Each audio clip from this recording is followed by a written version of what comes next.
আজ করব সরষে শাক।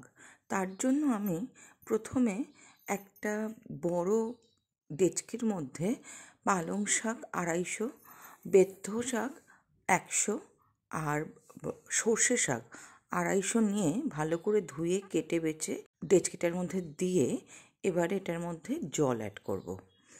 জল অ্যাড করে দিয়ে এবারে এটাকে একটু নাড়াচাড়া করে নিয়ে ঢাকা দিয়ে সেদ্ধ হতে বসিয়ে রাখবো।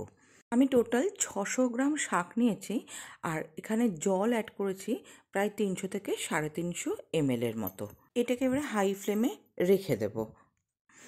এবারে যখন একটুখানি গরম হয়েছে জলটা আর একটু ফুট ধরেছে, তখন আমি এর মধ্যে আদা আর রসুন আর কাঁচা লঙ্কা থেঁতো করে দিয়ে এবারে খুব ভালো করে সেদ্ধ হতে রেখে দিয়েছি।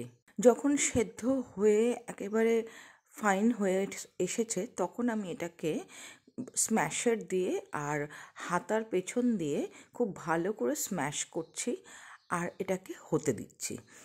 আর সাথে স্বাদ মতো নুন অ্যাড করে দিয়েছি।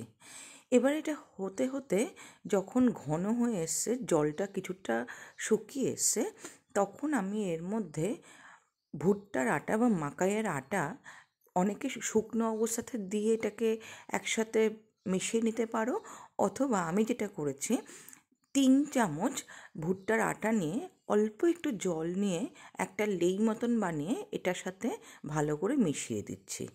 মিশিয়ে দিয়ে এটাকে ফুটতে দেব আরও মিনিট 15-20। এটা কিন্তু এখন হাই ফ্লেমে করতে হবে। যতক্ষণ এটা ফুটছে 10 থেকে 15 মিনিট, ততক্ষণ কিন্তু নাড়াচাড়া করে রেখে তারপরে ওটা সাইড করে রেখে দিতে হবে। এবারে আমি এটাতে তড়কা লাগাবো। তার জন্য আমি কড়াইতে প্রথমে ঘি আর সাদা তেল গরম করে নিয়েছি। তার মধ্যে দিয়ে দিলাম জিরে আর শুকনো লঙ্কা।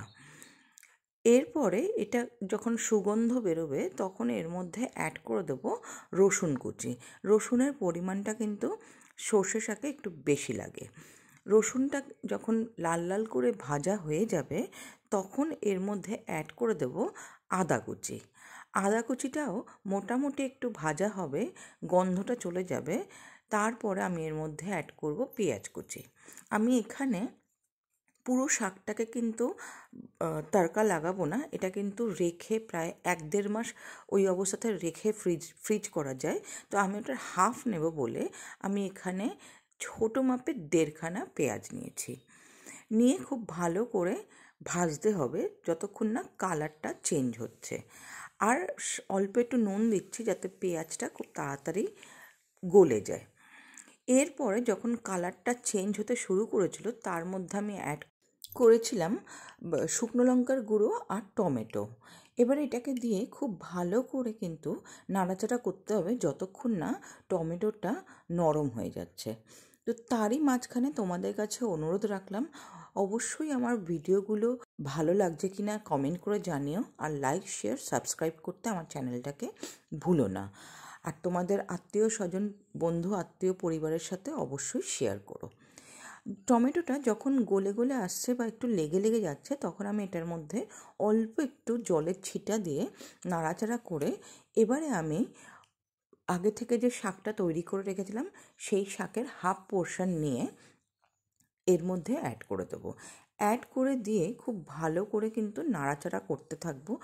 এই পর্যায়ে কিন্তু আর কোনো কিছু অ্যাড করার দরকার নেই।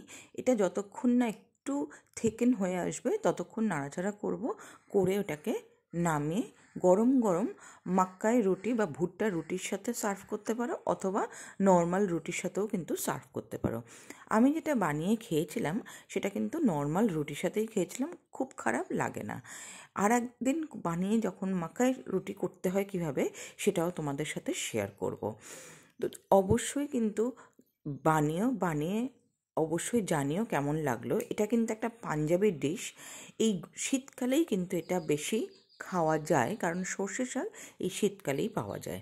আর এটা যদি সম্পূর্ণটা ঘি দিয়ে করা হতো তাহলে কিন্তু আরও বেশি টেস্ট উঠতো।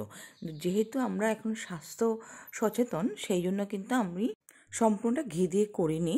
তো যখন সার্ভ করবে তখন কিন্তু অবশ্যই একটু ঘি স্প্রেড করে দেবে। ততক্ষণের জন্য টাটা।